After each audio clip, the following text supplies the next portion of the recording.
It is my pleasure to introduce you to the next panel discussion about the course of the transatlantic relations, in which four friends known to us ladies here, colleagues of mine, they will participate. I would like to say hi to you, Susan, Marjorie, Anne. It's good to see you here, and hope we have a very excellent conversation as we did last year. So I will pass the floor right now to Susan. She will moderate the panel discussion. Thank you for being with us today. Thank you so much, Elias. It's an absolute pleasure to be here again at your Economic Summit, and congratulations to you and the entire team, to all of you. So good afternoon, everyone. This panel is going to be on transatlantic relations at a crossroads in light of global challenges. And as Elias said, I'm very proud to be here. Susan Danger, I'm CEO in my day job of the American Chamber of Commerce to the EU, and I'm sitting here in Brussels. This is where I'm joining you from. And as I said, I also have another hat, actually. I'd just like to mention that in light of being here at this AmCham Greece platform, which is I'm also chair of the network of all the AmChams around Europe. Actually, I was just re-elected today for another 2-year term, Elias. So I'm proud to be doing that. And I just want to really stress how important that network of chambers is with regard to transatlantic relations. We spoke out over the last 18 months for unity, solidarity and cooperation. And I'm sure that word cooperation is going to come up during this panel. We also spoke up over the last year on visas to the US, very important again as a theme for transatlantic, and also on COP26 just recently. So thanks to you all at AmCham Greece. Maybe just if I may, before I introduce the panelists, just to set a little bit of context and perhaps bringing that to perhaps who AmChamEU is and who we represent. We represent over 155 US companies committed to and invested in Europe. And amongst our top priorities, we have 3, but I'm just going to give you the 2 which set the scene for this panel. The one important one for us, first one is actually economic recovery. So you know what the number 1 is, and green and digital transitions. But number 2 is EU-US, resetting the transatlantic relationship, which is absolutely key. So we actually support the outcomes of the EU-US summit back in June, the level of ambition there was, and certainly agree that EU-US leadership is needed to tackle many of the global issues. And we were very encouraged by, for example, one of the deliverables, which was the Trade and Technology Council, which, again, we want to raise up in this panel today. We're looking forward to seeing how that develops. But there are some outstanding issues that remain with regard to resetting the transatlantic relationship. One of those is, for example, the privacy shield. So there are some challenges ahead. So are we at the crossroads or not? We will find out today.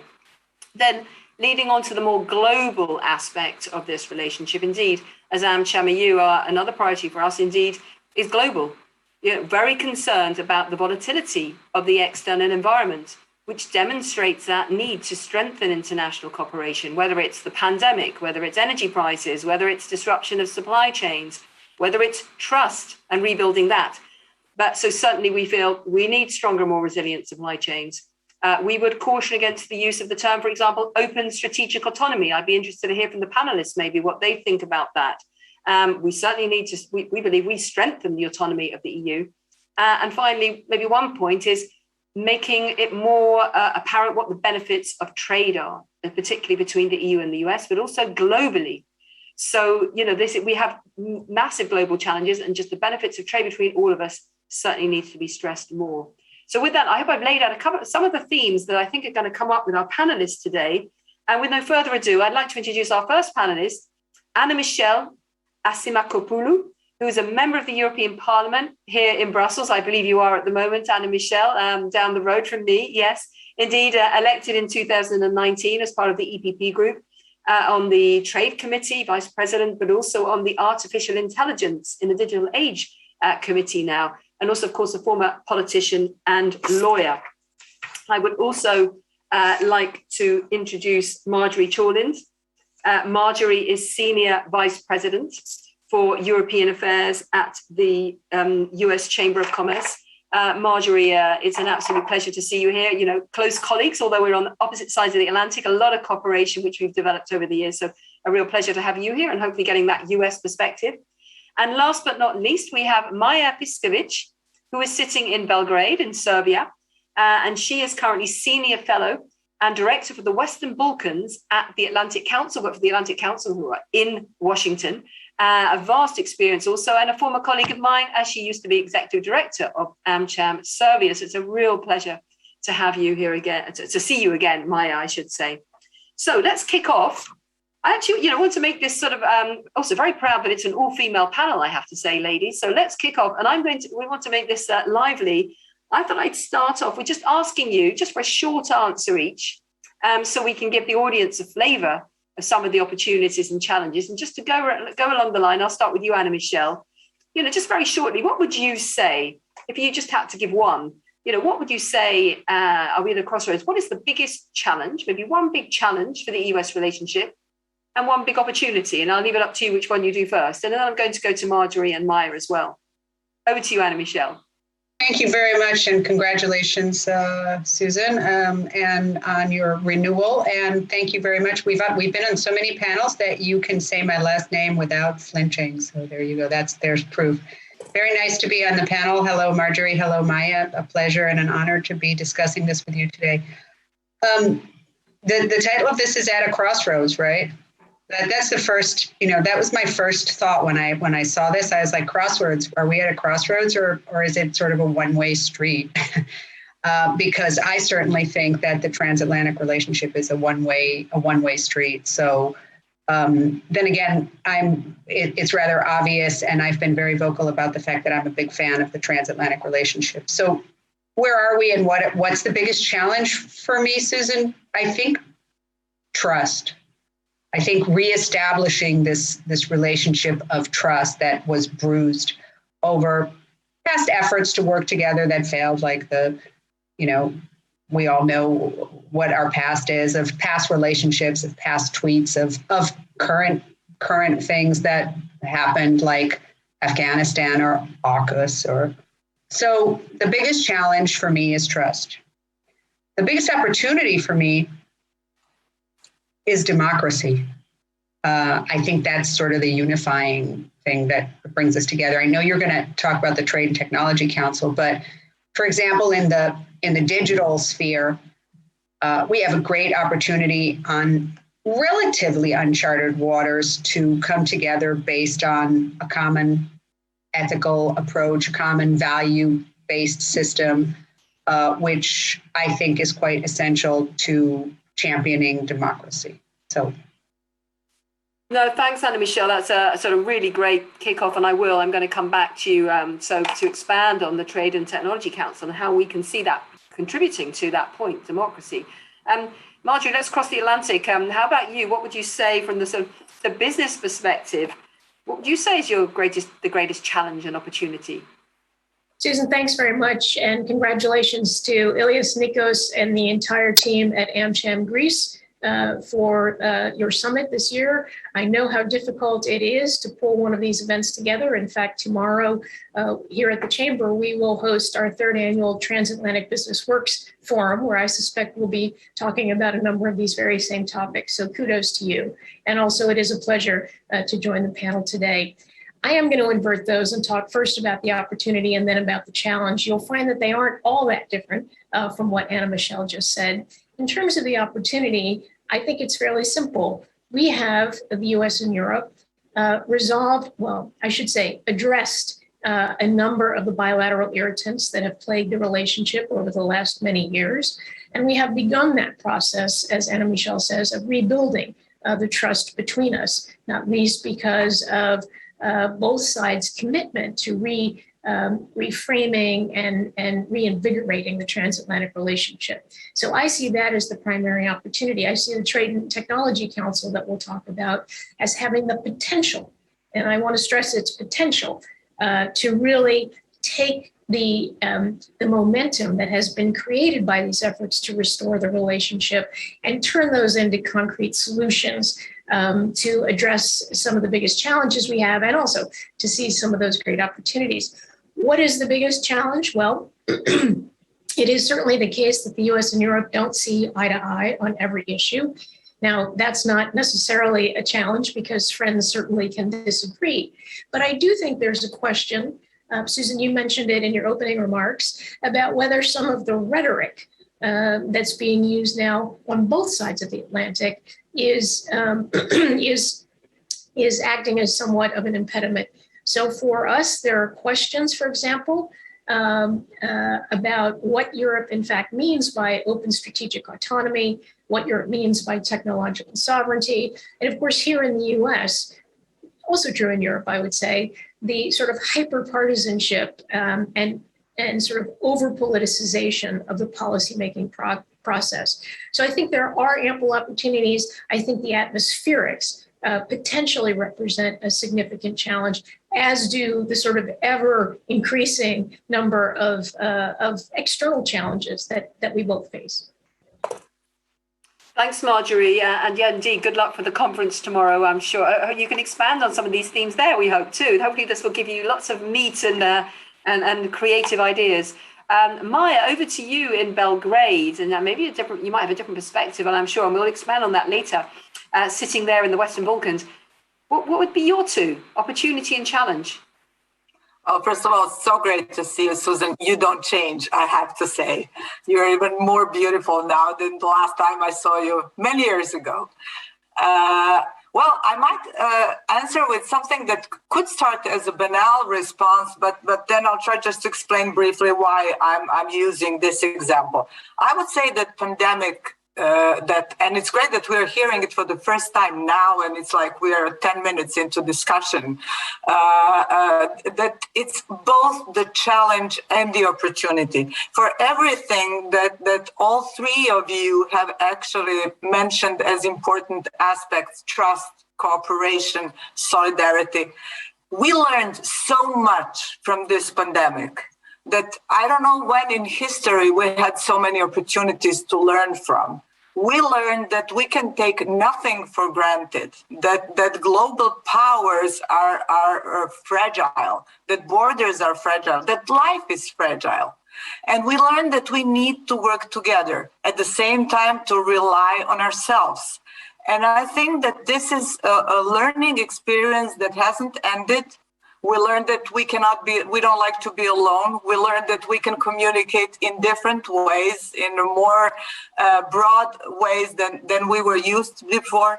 So I think that it really gives us the opportunity, if we are smart, to learn from it, to work closer together, to build trust, and to rely on each other in a even better way, including the transatlantic relationship, than it was the case in the past.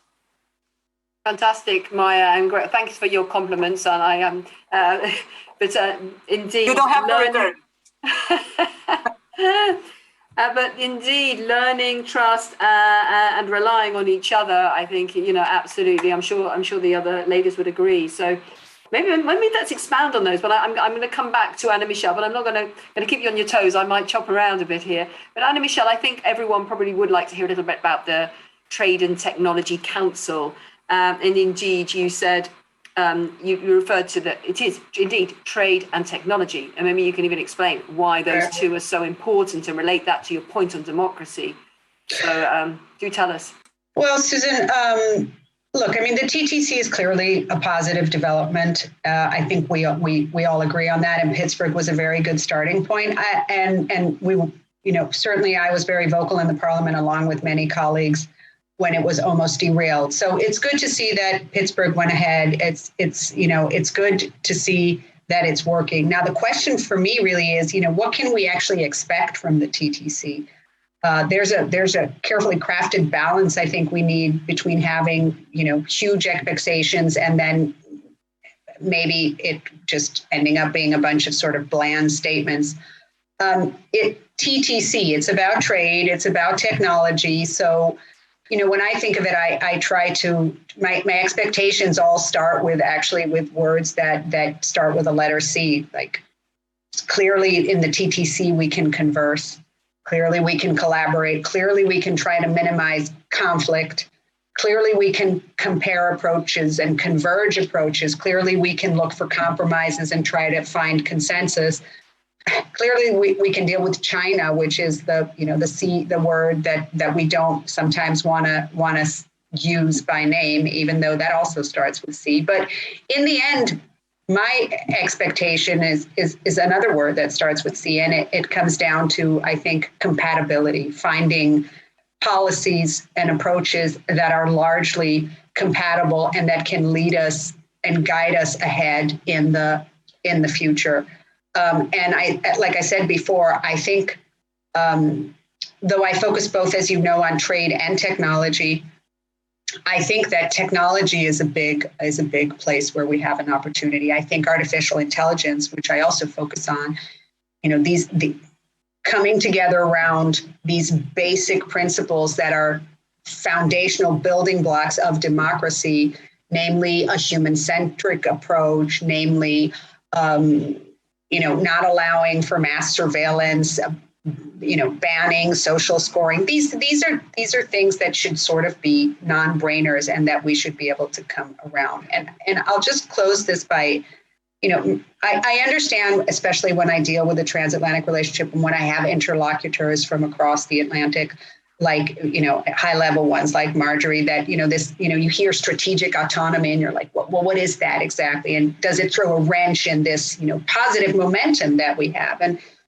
I've said this before, but it's because I'm Greek, as you know. So even though sometimes it doesn't sound like it, but autonomy is actually a Greek word. It comes from aftos, which means self, and nomos, which means law.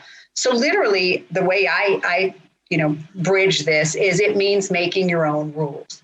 That's quite frankly something the EU knows how to do. And I think that working together on making these new rules can make us stronger together. And that's what I think we need to do. And AI is an excellent place to do that.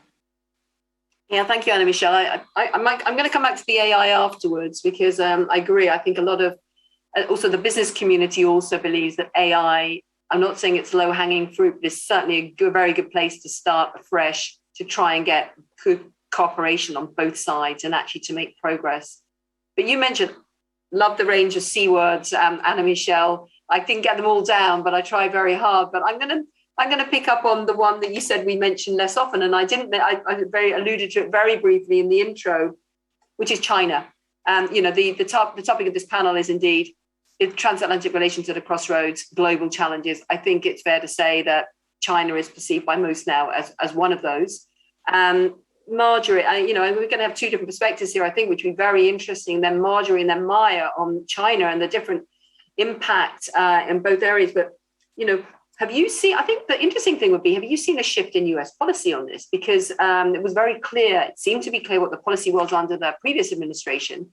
Have we seen a major shift, or what is happening from the US side with regard to attitudes towards China and policy towards China at the moment?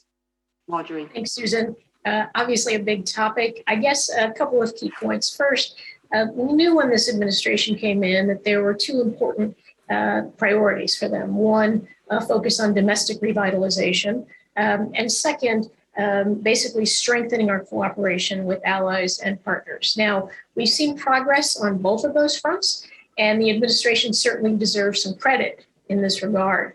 And the administration has also made clear that it wants to use the Trade and Technology Council as a platform to pursue collaboration on responses to China's unfair practices at home and abroad.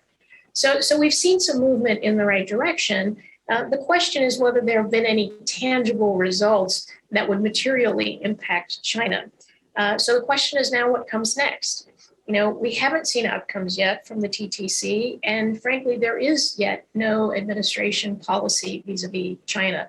So we're waiting for the administration, and certainly we have been encouraging the administration to come forward with a robust China policy that brings together a number of the discrete pieces of activity that are being undertaken.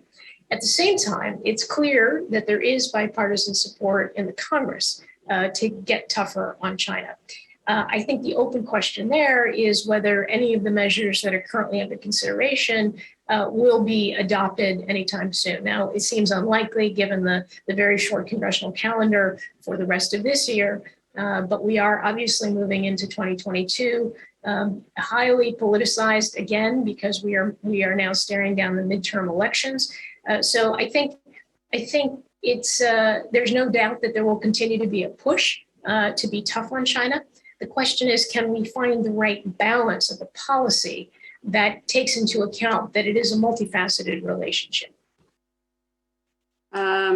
Indeed, it still remains absolutely probably one of the most challenging areas that we have to face on this side of the Atlantic, Marjorie, certainly from the business community, and we share many members. It's try and get China at the table. Let's have them be part of the conversation. Let's see. So it's certainly this word cooperation somehow, but a lot remains to be seen there. I think what is fascinating, though, Maja, moving to you, I think would be to get your perspective from an area of Europe here, such an important area, has had its fair share of troubles, but very much focused on, on the relationship with the US, but the influence of not only China, but also Russia. Can you talk to us about that and where does that play into this relationship? And I'm thinking here, Maja, this balance always between economics and values. Could you, maybe that's going to come into your answer. Perhaps you can give us a bit of a flavor. Thank you. Okay, add some philosophy to it, but also with politics in the middle. Yeah, corrosive Chinese capital and malign Russian influence. And I think the Balkans could easily be viewed as a nice case study for these two influences, not colliding, of course, but complementing each other, but mainly filling the vacuum left by the EU. And I'm sorry that I have to say that. And also benefiting from a discord during the past administration in the US between the EU and the US.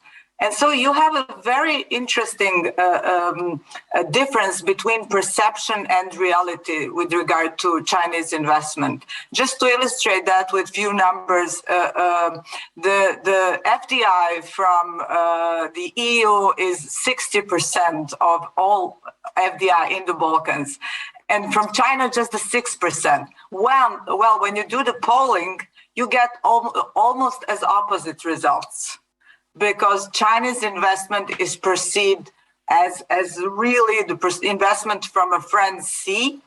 Their vaccine diplomacy was impressive, and they showed that timing is important too, although we've got much more vaccines here from the EU and the US, but they came first. They were the saviors of the Balkans, especially Serbia, who then gave away vaccines to everyone else. Similar model was used by Russia in this part of the world. So the first two vaccines were Sinopharm and Sputnik, and that was sad to watch. And some of that is still really visible. In terms of trade, Western Balkans have 3% of trade with China and 69% of the EU.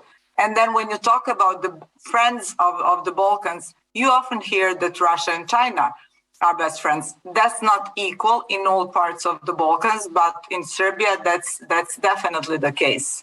With other things coming in, it's easy to understand why China is interested in building infrastructure here, because this is the most direct way to the EU from Piraeus port. So they're building both the railways, the highways to Budapest, and the way they're doing it is often, as anywhere else, a source of corruption, pollution, environmental threats, also 5G. There is a Huawei investment here, not investment. It was the purchase by the Serbian government of over 100 cameras, 5G cameras with 1,000 with face recognition. So lots of things happening here that shouldn't go unnoticed, and that often benefited from the absence of the EU and transatlantic relationship. Now that is changing now. And that's the most positive news that I can say at this point. At least it's become evident, and there's a level of education explaining what's really happening and what it looks like. The level of Chinese investment in this part of the world, the Balkans, is actually not huge. It's 0.1 of the total investment in the Europe. But since the market is so small and the other bigger investors are absent, it is perceived as a major investment, and they're perceived as the true allies of this region, and that needs to change. Fascinating, Maja. I mean, I don't know if any of the either Anna Michelle or Marjorie want to comment on that. I was just wondering. Actually, I happened to see in the Politico.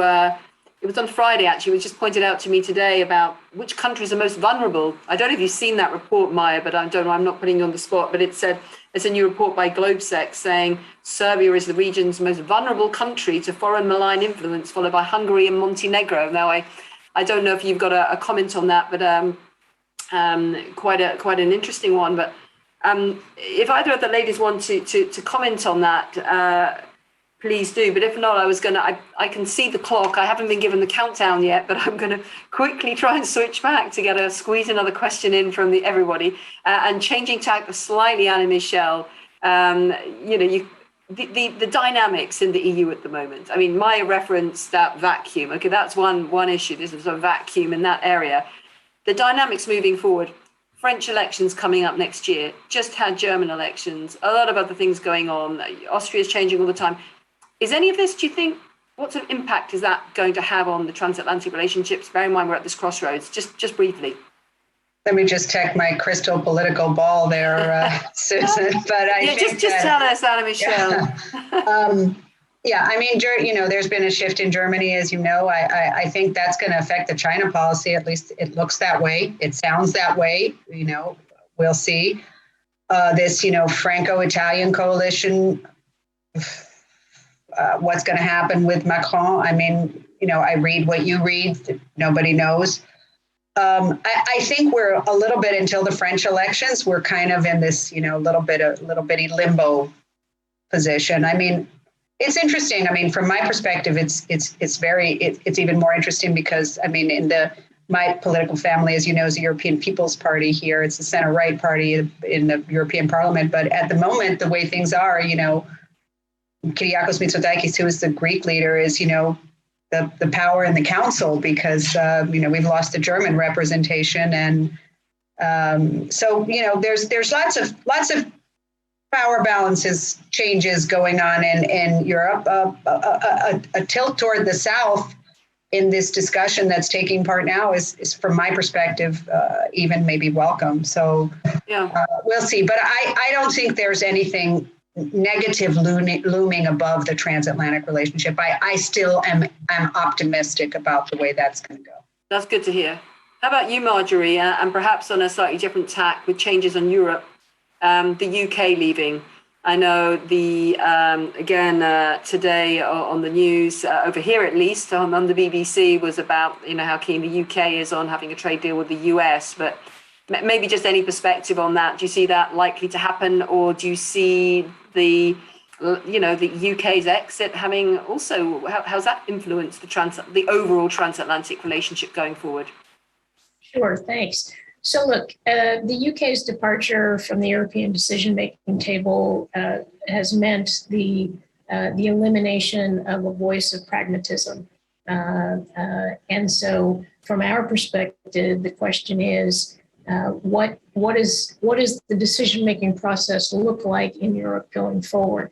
Now, I would argue that there are plenty of other voices out there among the member states who can bring that same level of pragmatism to the table, whether it's Ireland or the Nordics or the Baltics or the Netherlands, Ireland, dare I say Greece. There are any number of other member states that can bring that voice to the table, but there's no question that the departure of the UK has an impact.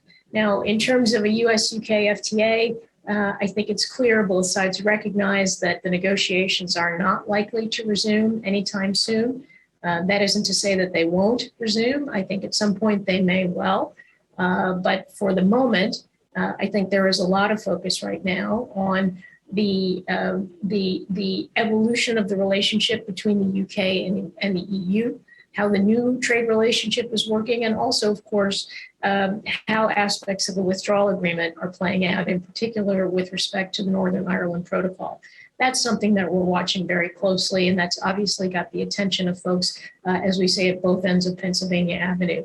Let me just say very quickly, apropos of the comments that Anna Michelle made. I think she's right. I think in terms of Germany, we will see obviously a greater emphasis on things like sustainability. There's obviously an emphasis on digitalization.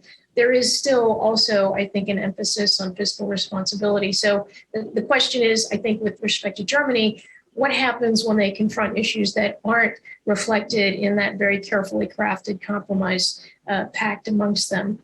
In terms of France, I think here again, Anna Michelle is right. Macron is facing a tough re-election campaign, I suspect. For me, the question is, now that France is on the cusp of taking over the presidency of the European Council, how much will Macron use that platform to demonstrate that Europe is delivering for France? And what does that look like in terms of real policies? Does that reflect, is there going to be sort of more of a drive in the direction of, I don't want to say Europe first, because I don't think that's where he's going, but whether there is more of an emphasis of really beefing up Europe's competitiveness. The Franco-Italian treaty, yeah, absolutely. I think that's probably a healthy thing. Okay, thanks, Marjorie. I'm looking now at the clock. So yeah, we've got 1 minute 23. So I'm going to go to you, Maja, and then, and then run through the others just for a brief sum up. But, maybe Maja, from your perspective, how would you, what do you think is the way forward? How to improve EU-US, that relationship from your perspective from the Western Balkans? Are we at a crossroads or not? And how do we get across the crossroads? Any sort of last words from you before I move to the others? One of our, and I'll just briefly go to that because I know we're running out of time. But one of the things that is most important to us at the Atlantic Council is trying to make US and the EU speak in one voice about this region in Europe. And again, this could be a paradigm or a small pilot case how this works well when the two powers are really together and address the same challenges in a similar way. And I think that going forward from now, and we see that becoming more and more prominent and dominant, and I think just going forward that way will be very important for this part of the world, but also for the other parts of the world out of EU and the US. Great piece of advice, Maja. And very briefly, can I go just Anna Michelle, sort of one last parting word that you'd leave for the audience with regard to future prospects for transatlantic relations? One piece of advice to the top decision makers. Together. Let's just stick together. Stick together. So we got speak with one voice, stick together. And Marjorie, from the other side. Sure. I would say it's the importance of collaboration and the imperative of leadership. Collaboration, imperative of leadership, and I think if I may, there's a moderator word that you all mentioned at some point was this rebuilding trust. So that will be my contribution to that. I think we're all on the same line. I would like to thank all of you for, as always, I hope to see you again next year. It's a pleasure to be on the panel with you. Thanks to Elias again for this great summit, the great conversation. Here's to getting across the crossroads and moving transatlantic relations forwards and positively. Thank you very much, everybody.